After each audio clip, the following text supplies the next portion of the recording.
everyone, welcome back to my YouTube channel. This is Match, and for today's video, we're going to talk about again Mochaverse, guys. So I'm sorry kung na-late yung regarding sa OKX ko, guys, because of akala ko na pindot ko yung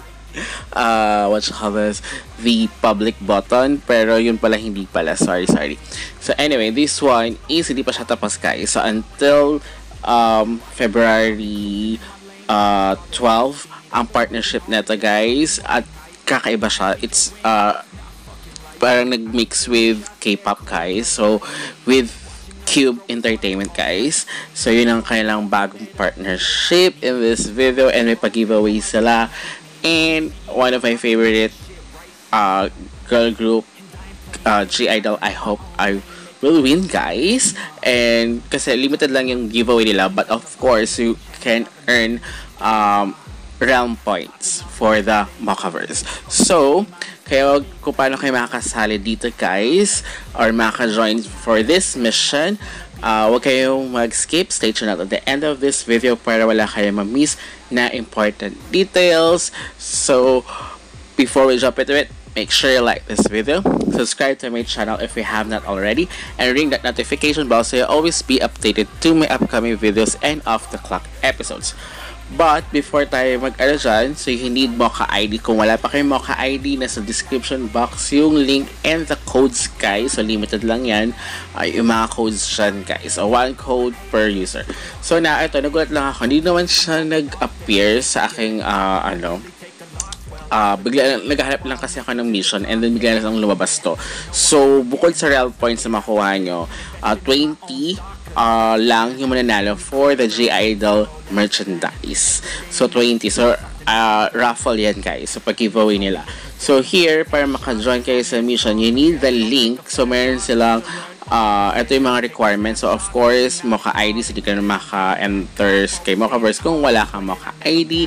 And of course, you need to follow each of Twitter account, like ayan, first G-Idol Twitter page, Twitter account, and then of course Mochaverse NFT Twitter account. So ako na-follow ko naman sila, so but double check ka pa rin, guys. And of course with the notification, i-click ko rin yun.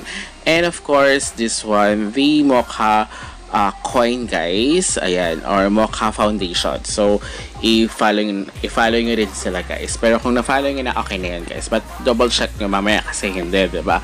Sayang din yan. So of course, ito yung fourth retweet, and like the ito yung pinapa-retweet kala, guys. So ito yung post sila na you need to retweet yung video tweet, guys. Okay? So ayan. Ito yung parang queen card na Mochaverse version. So nanonood sila ng G-Idol. So ang cute. So panoorin nyo siya, guys. So ayan, retweet ko naman na siya. And then of course, post your queen card design on Twitter. Okay, yun yung yung huling-huli. So meron silang template dyan. So later on, papakita ko sa inyo kung paano kayo mag-edit, guys. So chinek ko naman din yung ibang mga post. Sayang nga, wala pa yung pre-purchase na album ng G-Idol. So mas maganda sana kung personal with with a touch of G-Idol. But nakita ko kasi yung iba naman is kumuha lang naman ng mga pictures ng G-Idol. So inedit lang nila yun sa template. So di ba ang cute? Di ba?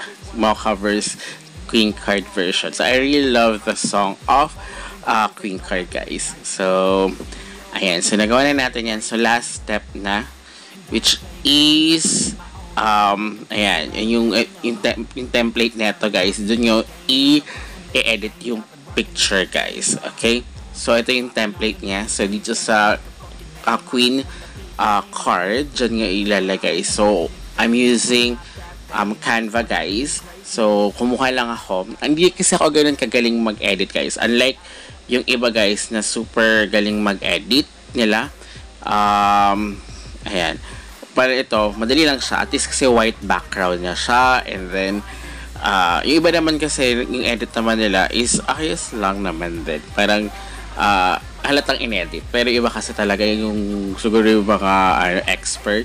Kahit iba yung kulay, talagang kala mo talaga. Yun talaga mahirapan ako. Kailangan kasi time ano kasi, diba, consuming din yun. So, ayan, at least ito, white na siya. So, tinanggal ko lang yung background. So, sinakto ko lang. So, yun yung pinakamadali for me, guys. So, kumuha na lang kayo ng picture sa Google, guys, sa mga images. So, yun naman ginawa nung iba, guys. But, it's up to you kung gusto nyo na siya lagyan ng personal touch. Of course, kung meron kayong album ng G-Idol or para merchandise nila, pwede kayo mag-selfie and then yun na ilagay nyo for this one. For me, that's my baka possible na yun pa yung makita nila mas okay. So, ayan. So, now, i-download ko na siya. So, after that, after nyo ma-download, kailangan nyo siya i-post sa inyong Twitter account. And then, kailangan nyo kunin yung link na yan at ipopost it para maka-join kayo sa mission. So, ayan. Still 2 days pa. Okay? So, gawin nyo na siya, guys. Sayang din naman kung hindi nyo, kung hindi nyo magagawa. Diba? So, ayan. So, bali, wala naman nakalagay. Ganyan naman yung niya. Nakalagay dito. So, ayan yung mga pinapost. Iba yung nakita, diba? Ayan yung magagaling na expert mag-edit. Ito parang, ayan, nilagay lang niya na ganyan, diba? So, ayan. So, diba, wala naman actually parang personal na nagawa talaga. Kung magkakinapi lang nila yan sa, ito, ang galing nito, diba? So, parang nilapat niya talaga. Ayan yung mga magaganda. So, ayan. So, pag post nyo, kunin nyo yung, ayan, yung link nyan, ng pinost nyo, guys. And then, balik kayo sa mismong mission. And then, ayan, ilagay nyo kagad yung link and then click join mission, guys. Okay? Until March 12 siya, guys. 12 UTC. So, possible yan until March 13 here in the Philippines. Pero kung nasa ibang bansa kayo, i-aningan na lang yung UTC, 12 UTC, guys. Okay? So, ayan. Oh, I'm so excited. Sana nga isa ko sa 20 manalo. But, kung hindi man, at least we can get realm points, guys. Okay? So, update ko na lang kayo, guys, kapag meron another mission. So, ito kasi di talaga siya kagad makikita na tabunan na to, guys. Kaya, lalagay ko sa description box yung link. So, until next time, goodbye!